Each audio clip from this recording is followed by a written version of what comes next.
primeira vez no bem, não, né? Todo mundo velho. Basta. Bom, hoje a gente... sejam bem-vindas. Nós temos hoje, às quartas-feiras, toda quarta-feira a gente estuda sobre mediunidade. Às sextas-feiras, o Livro dos Espíritos, e aos sábados, o Evangelho segundo o Espiritismo, com exceção da véspera do atendimento, e vai começar agora em abril o ciclo de palestras. Daqui a pouco eu vou anunciar isso, tá bom? Vocês sintam-se abraçadas, né? Sempre às 19 horas a gente tem um passe depois do estudo, tá bom? Que bom que vocês vieram, a gente fica feliz. Sempre quando vem gente nova, a gente fica feliz, né? A gente espera que retorne. Gente, a gente está estudando esse livro já há algum tempo, né? Falta alguma coisa assim, um tantão, um tantinho, mas esse tantinho vira um tantão porque ainda vai ter muita coisa. Esse capítulo, ele começou na semana retrasada, na quarta-feira retrasada, o Altair trouxe para a gente os esclarecimentos iniciais sobre fraudes e simulações. E, na sequência, o Luciano falou sobre os motivos que levam à fraude, e hoje nós falaremos sobre os disfarces ocultos, e finaliza esse capítulo, ele é bem pequenininho. Nós estamos estudando esse livro da esquerda, estudando o livro dos médios, é um livro que traz todo o assunto do livro dos médios, mastigado, resumido, de uma forma de fácil entendimento, né? Você vai estudar e vai ter uma compreensão bem melhor, mas não nos priva de consultar o nosso manual de instruções. A gente chama carinhosamente de livro dos médios, manual de instruções. Então, assim como nós devemos ler todas as obras de Kardec, devemos ler as obras de apoio também. Então, esse aí é o projeto Manuel do Momento de Miranda, que são as obras de apoio que a gente estuda. E, de vez em quando, né, o livro dos médios. Mas já tem bastante tempo que a gente não faz, porque nós já fizemos o livro dos médios algumas vezes e depois nós entramos nas obras de apoio. E é na sequência, né? Cada quarta-feira, um estudante. Nós somos 7. 2 meninas e 5 meninos. Estamos na desvantagem, né, Alfredo? Antigamente já foi tudo alunozinho aqui. Era, só tinha menina, né? Aí os meninos são mais corajosos agora para falar. E aí a gente sempre coloca, né? Procura colocar os dois livros, né? Porque toda vez que a gente pega um assunto desse livro estudando o livro dos médicos, a gente tem que ir lá no livro dos médicos, não tem como não ir. Né? Só que lá é muito mais extenso, né? Daqui é um seminário, se a gente pegar esse assunto aí, pequenininho, desse livro, pequenininho, e você falar sobre ele passando toda a informação do livro dos médicos. A gente chega aqui, virar madrugada e assim, não é assim que a gente trabalha, né? Então vamos fechar esse capítulo assim. Tá? Geralmente, quando a gente fala um pouquinho sobre essas situações difíceis, porque a gente pode classificar essa situação, essas situações, como uma situação muito difícil para uma casa espírita. Né? A gente pegou os significados principais da palavra disfarce e da palavra oculto. Né? Disfarce, fingimento, simulação e ilusão. Dissimulação também. Né? Essa só, mas ele tem outros, essa palavra tem outras palavras sinônimas. Nós pegamos as principais. Oculto, escondido, secreto, desconhecido. Então, nós vamos falar em termos de médium que finge, né, que esconde, que mantém uma situação em segredo, uma situação que ele mantém uma situação em segredo, que ele sabe que ele está agindo de forma errada. Né? O médium que simula, o médium que tenta iludir. Então, por que isso acontece? Né? Não só nas casas espíritas, como nós estamos falando sobre espiritismo, sobre mediunidade, a gente vai citar a situação dentro de uma casa espírita, centro espírita. Mas bem sabemos que a mediunidade espiritualidade está em toda parte, em todo lugar. Todos nós somos médios, não tem exceção. Ah, mas eu não vejo, não escuto, né? Mas é. Só que em alguns indivíduos ela se manifesta de uma forma ou de outra. E em outros indivíduos ela não se manifesta. A gente chama de ostensibilidade, sim ou não. Mas todos nós temos aqueles arrepiozinhos, aquelas intuiçõezinhas, né, que despertam alguma coisa na nossa mente, e isso a gente entende muito bem como essa situação de pressentimento. Somos intermediários de uma forma geral, né? Intermediamos o mundo espiritual, na verdade. Somos aquele radinho que traz as notícias em determinadas situações. Aí vamos falar sobre esses disfarces ocultos, né? Há alguns disfarces para os quais podemos estar alertas. A cobrança indireta é um deles. É uma situação, como eu falei no início, muito delicada, muito difícil, que coloca muitas casas, muitos templos e situações indesejáveis, porque no fim das contas o resultado nunca é lá um resultado satisfatório, um resultado feliz para a casa espírita, para a direção e para aqueles que frequentam também, né?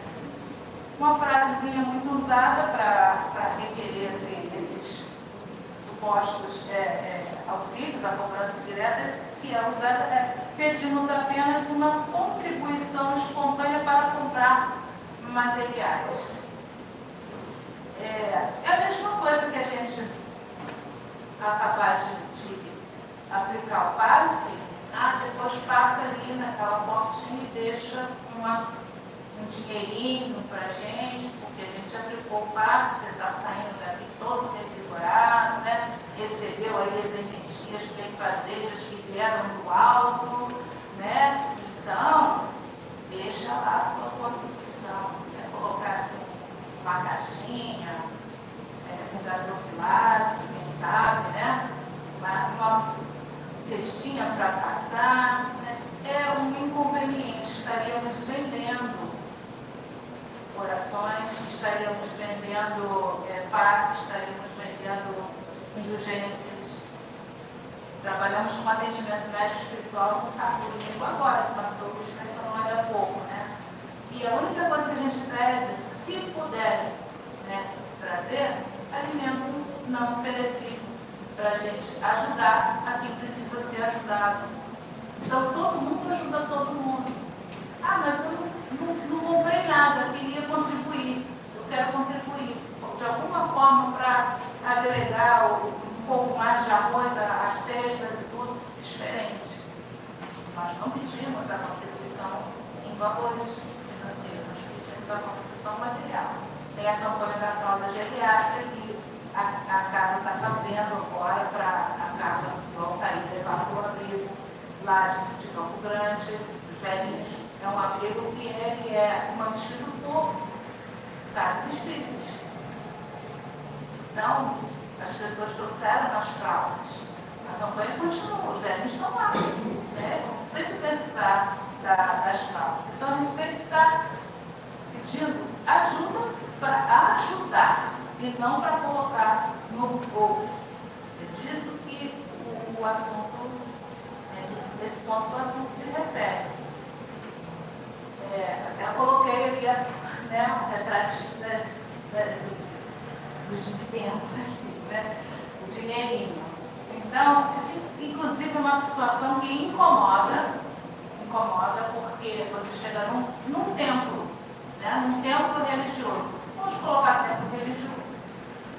E você já visualiza uma pessoa, qualquer coisa fala com fulana, passa ali na porta, tem um local ali para você depositar lá o seu, antigamente era cheque, né?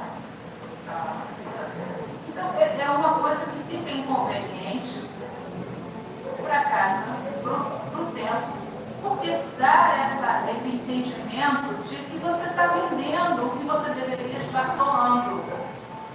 Seja o que for.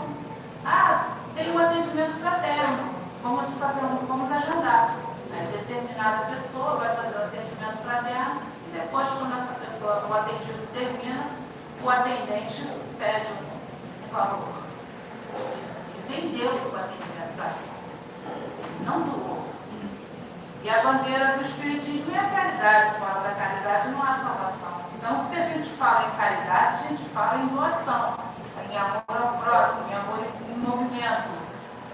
E não se vende caridade. Jesus jamais cobrou pelas caridades populares que ele fez. Né? E ainda, quando chegou no templo, expulsou todos os vendilhões, todo mundo conhece essa passagem, né? Porque eles estavam ali vendendo coisas, usando o templo como ponto comercial para se beneficiarem. Existem médiuns que procuram casas espíritas para se instalar. Esses médios são os chamados médios interesseiros. Eles já vão com essa intenção. Aí chega, faz a propaganda deles, né? Eu me mudei, fui lá do centro assim, e lá eu praticava a mediunidade de uma forma geral. Eu sou médium disso, daquilo, outro, vim para trabalhar, estou aqui com as mangas arregaçadas, né?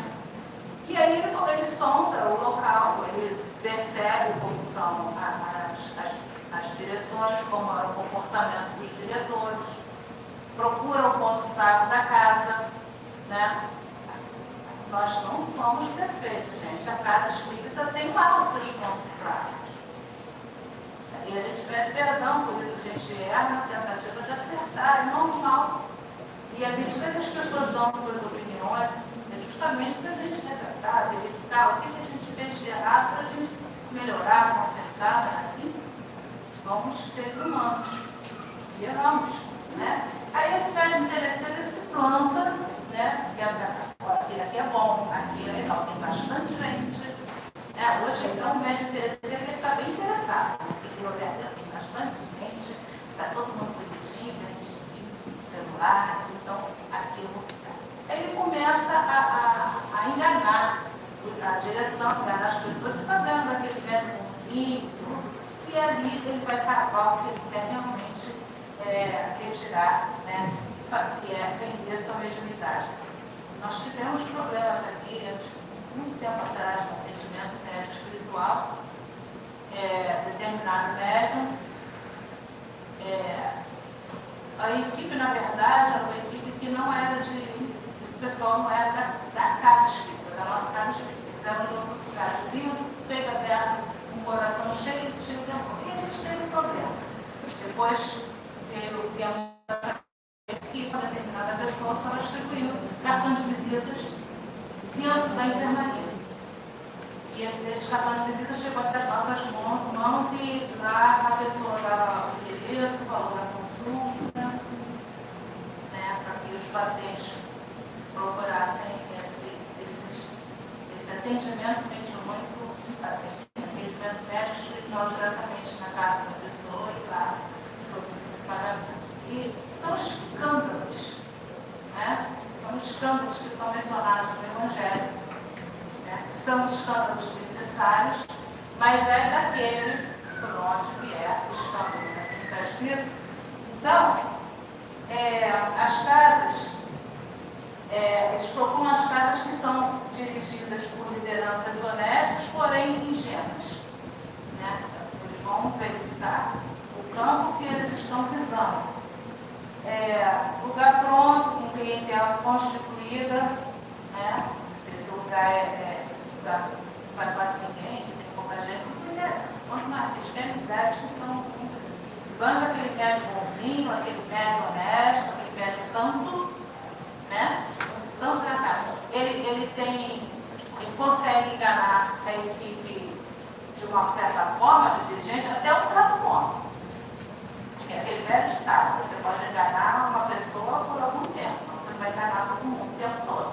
Uma hora ele vai ser descoberto. E por que acontecem essas coisas, né? Por que Deus permite que isso aconteça?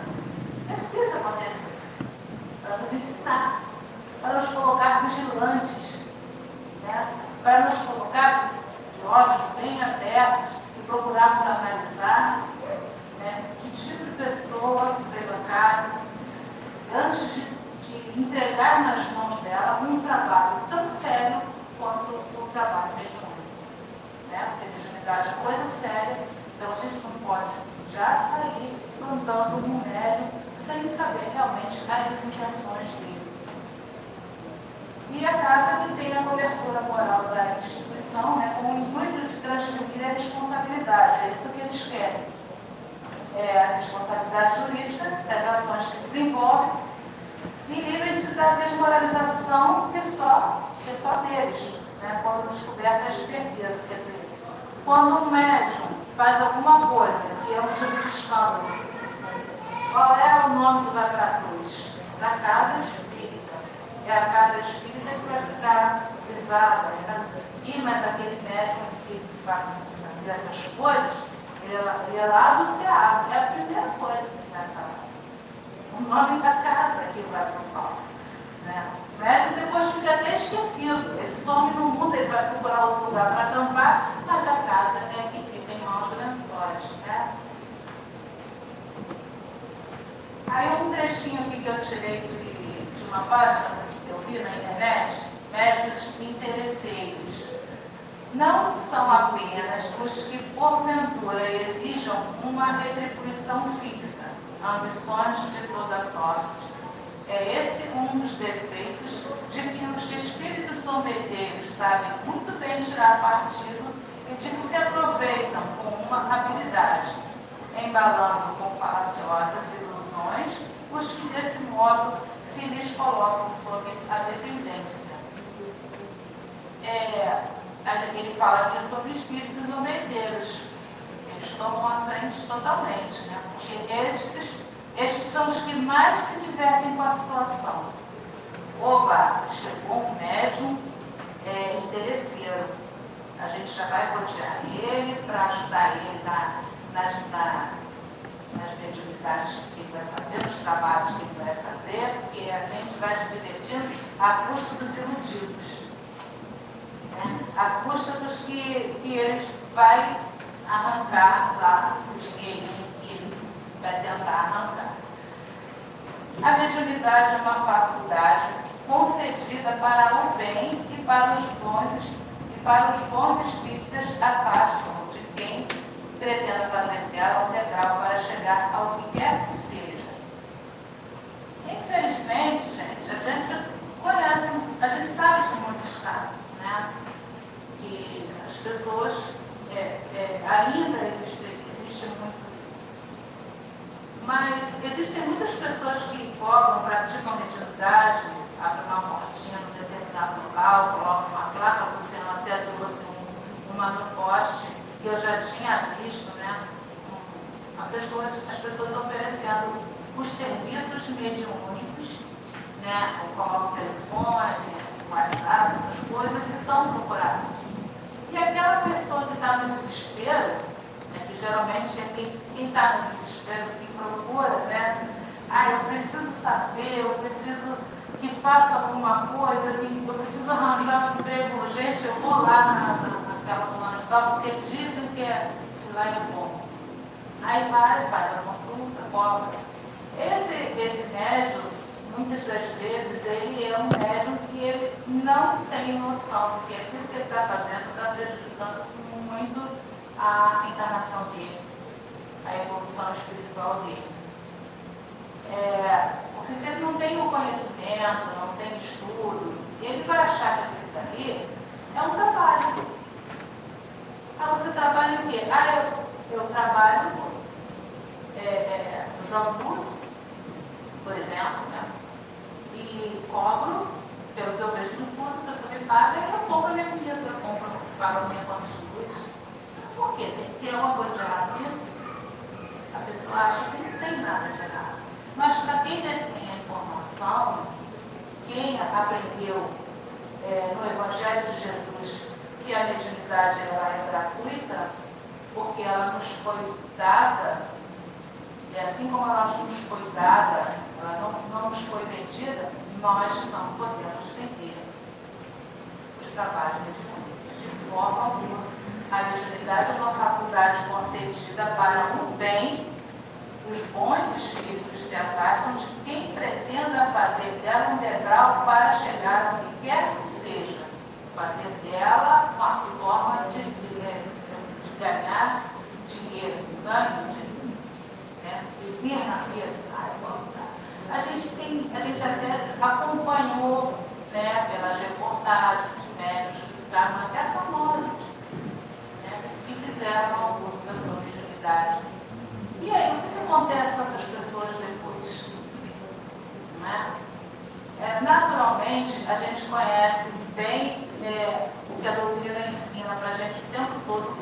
lei de causa e efeito, né?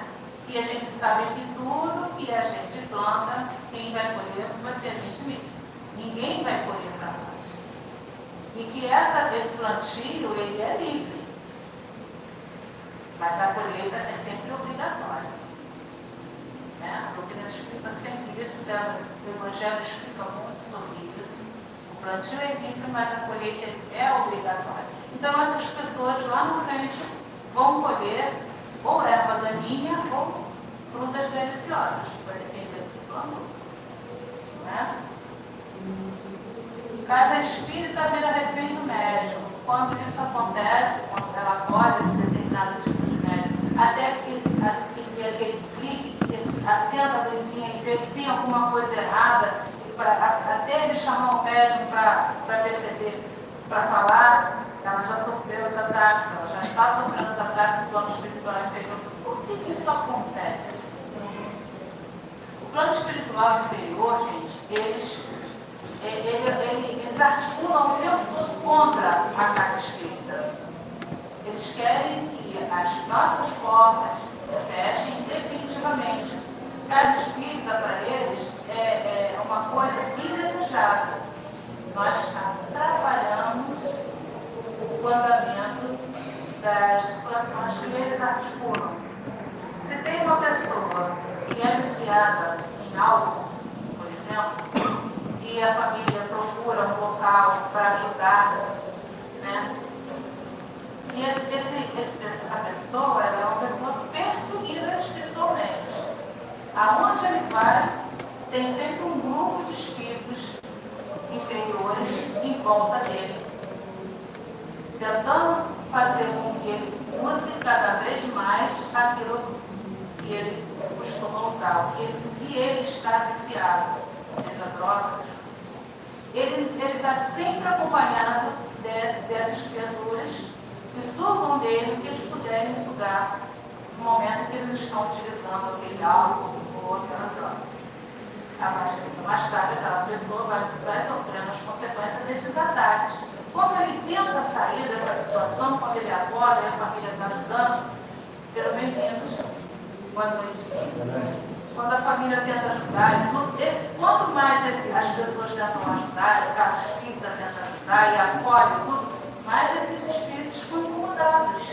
Poxa, a gente está perdendo aí um camarada que, poxa, ele estava sempre lá no bar, quando chegava em casa carregado, a gente está perdendo. A culpa é de quem? A culpa é dessa casa espírita aí. Essa casa espírita só atrapalha a diversão da gente. É por isso que eles ficam articulando dali para destruir a casa espírita. Tem um livro que conta muito bem essa história. O nome dele aconteceu na casa espírita. Né? Então, eles abusam dos médios, eles usam os médios para abalar as estruturas da casa. Aí a gente sempre fala, orar e vigiar, né? Devemos ser eternamente vigilantes e estudar eternamente também. A gente sempre frisa aqui sobre o estudo. O estudo é fundamental. Ah, mas eu não trabalho na mesa, não preciso estudar. Por que não? Todo mundo precisa estudar. Se você está frequentando uma casa espírita, para você entender o que acontece no mundo material, no mundo espiritual, na sua casa, no seu trabalho, com os seus pensamentos, com os seus sonhos, com os seus desdobramentos, você precisa entender. Para você entender, você tem que estudar. Para você entender que você precisa de uma reforma íntima para você subir um degrauzinho nessa encarnação, evoluir o seu espírito, você tem que estudar o que é o espiritismo. Como que eu vou evoluir nessa encarnação? Não sei. O Evangelho ensina. Ensina como é que a gente pode evoluir. Né? Vamos lá. Aí, tudo isso traz graves prejuízos vibratórios para a casa espírita, para os participantes, para quem deu o dinheiro, né? E olha, bota prejuízo nisso. Abandona, a casa espírita abandona, né? Como o trabalho gira em torno desse médico e dos clientes dele, aí a casa começa a trocar. Hoje era dia de estudar o livro dos espíritos, mas tem o trabalho do irmão, né? Então vamos trocar hoje. Começa a mudar o programa. O plano espiritual que acolhe a casa, os mentores da casa,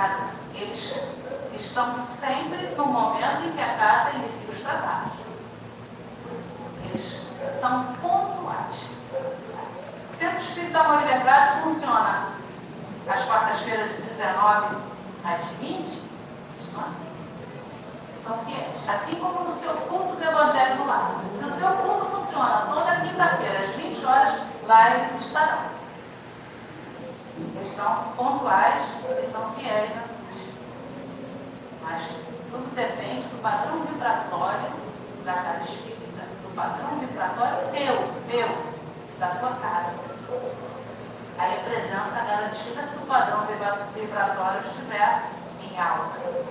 Mas se ele estiver em baixo, a presença garantida com certeza não será dos bons espíritos. Né?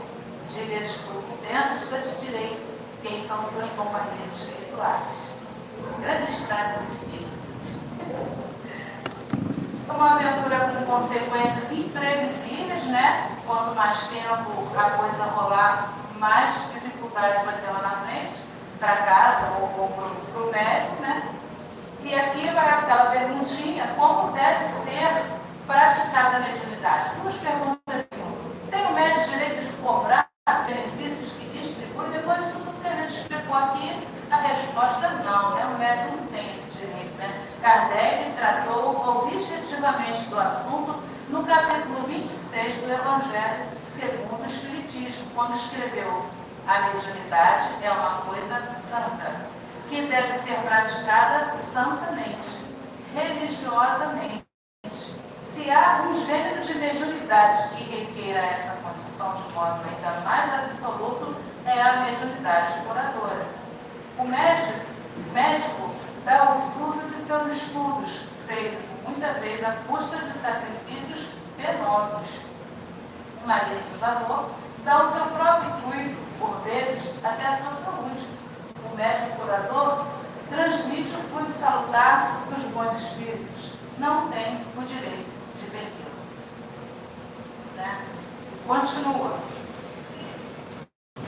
Jesus e os apóstolos, ainda que pobres, nada cobravam pelas curas que operavam. Na sequência concluiu: procure, pois, aquele que carece do que viver. Procure recursos de qualquer parte, menos na mediunidade. Não me consagre-se assim for preciso, senão o tempo de que materialmente possa dispor. Os espíritos lhe levarão em conta o devotamento e os sacrifícios, ao passo que se afastam dos que esperam fazer deles uma escada por onde subam. Está nesse livro aí, Trilhas da Libertação, psicografia de Divaldo Pereira Franco, pelo espírito Manuel Filomeno Miranda. Excelente livro. Tá bom, gente? Então, são situações que a gente está aqui estudando, a gente está aqui aprendendo sobre isso e devemos guardar esses ensinamentos que são muito importantes. Quando alguém aqui se despertar com um médium de cura, por exemplo, e perceber que ele consegue magnetizar o paciente de forma que esse paciente tenha as suas dores aliviadas, quiçá a sua enfermidade curada, eles não se vanglorie disso. Jamais. Que ele agradeça a Deus pela oportunidade do serviço. E que ele sempre diga àquele paciente: foi Jesus que te curou. Não, eu só penso uma ferramenta, uma humilde ferramenta de trabalho. Sempre colocar o humilde na frente, né? Aí, para fechar, não é raro que esses médiuns tornem-se itinerantes, né? Que depois da fácil descoberta, eles vão bater as asinhas para outro terreno, né? Assim, operando aqui e ali, pois querem atuar com risco mínimo no espaço que não construíram. A gente fala que a casa é uma casa santa, né? Uma santa casa santa, tem até uma musiquinha que a gente pretende colocar aí no finalzinho. E como foi lido aqui, nas páginas anteriores, do Espírito Manuel Filomeno de Miranda, a mediunidade é uma coisa santa. Né? Então tem que ser tratada de forma santa. É claro que falamos de riscos sociais e não propriamente de danos morais.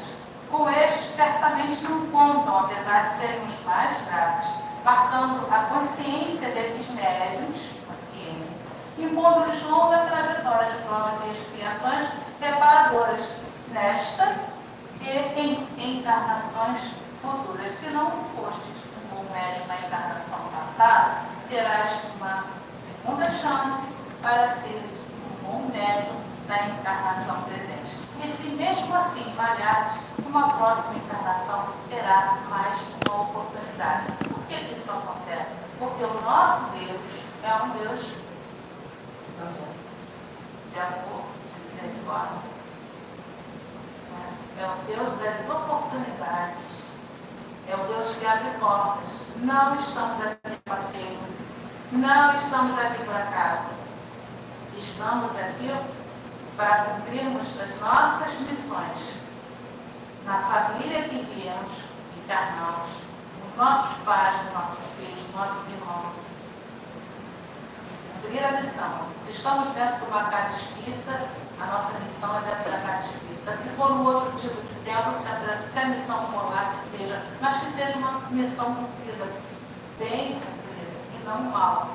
Porque, naturalmente, nós não vamos estacionar na encarnação se falharmos, mas certamente não vamos regredir se falharmos, mas certamente vamos estacionar.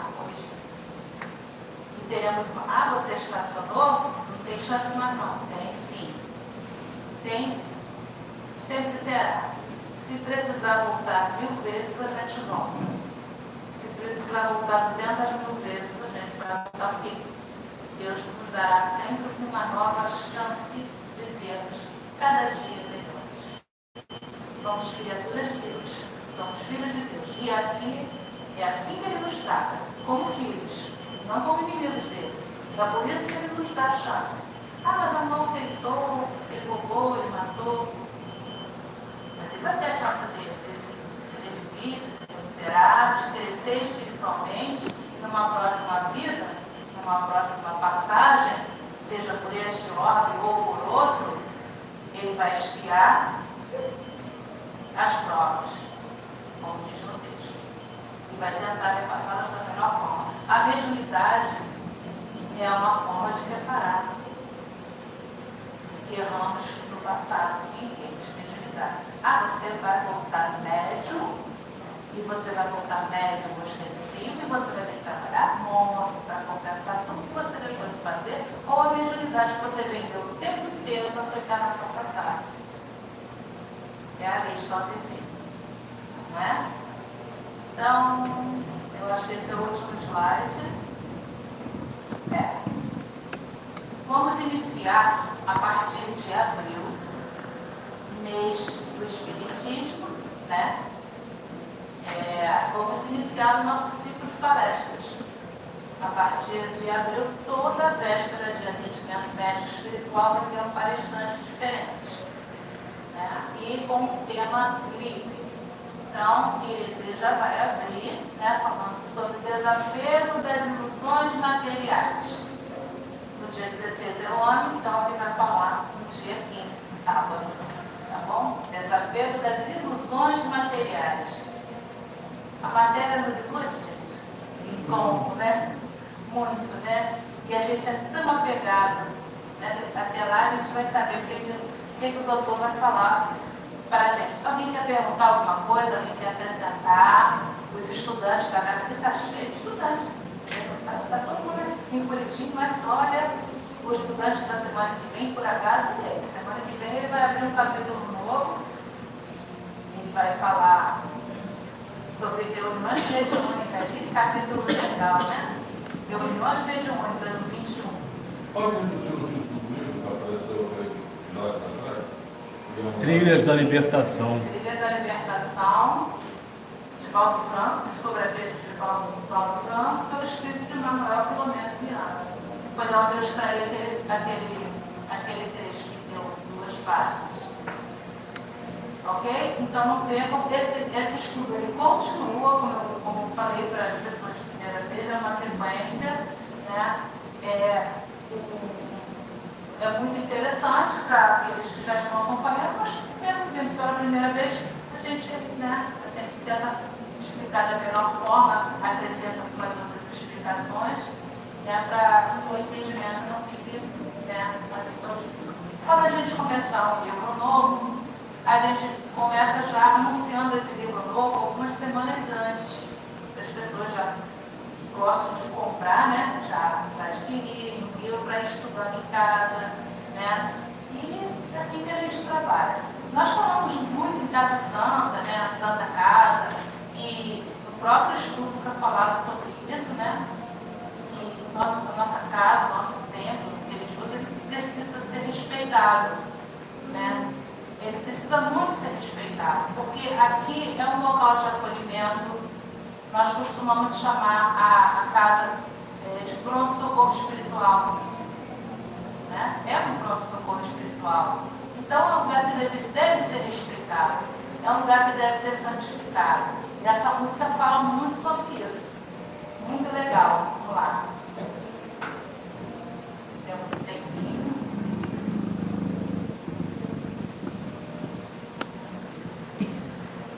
Todo mundo sabe cantar essa música.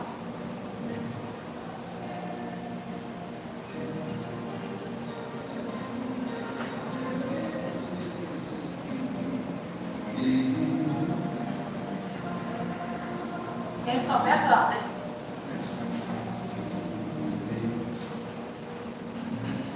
Entrei e aqui dentro vi saída.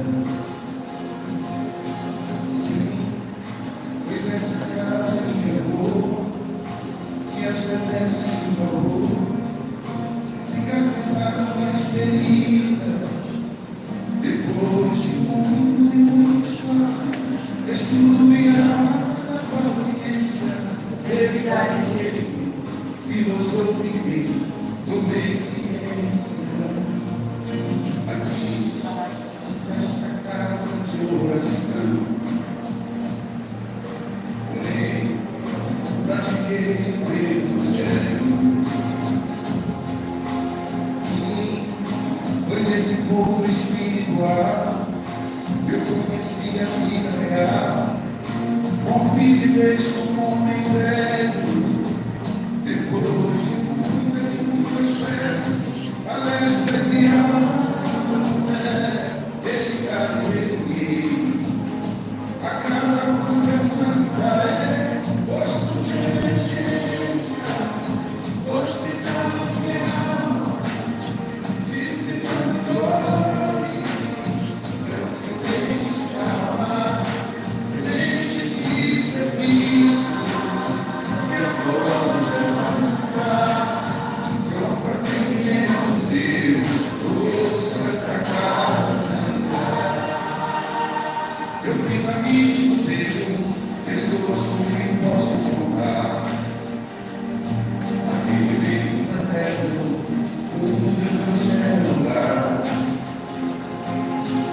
Sim, nessa oficina de Jesus, chorei cantando quanta luz, com as vibrações desse lugar. Depois de muitas e muitas quedas, me fortalecendo na fé, ele vai erguer. A casa quando é santa é posto de emergência, hospital de alma, disciplinatório, transcendente de alma, gente de serviço, que a todos levanta, pronto atendimento de Deus.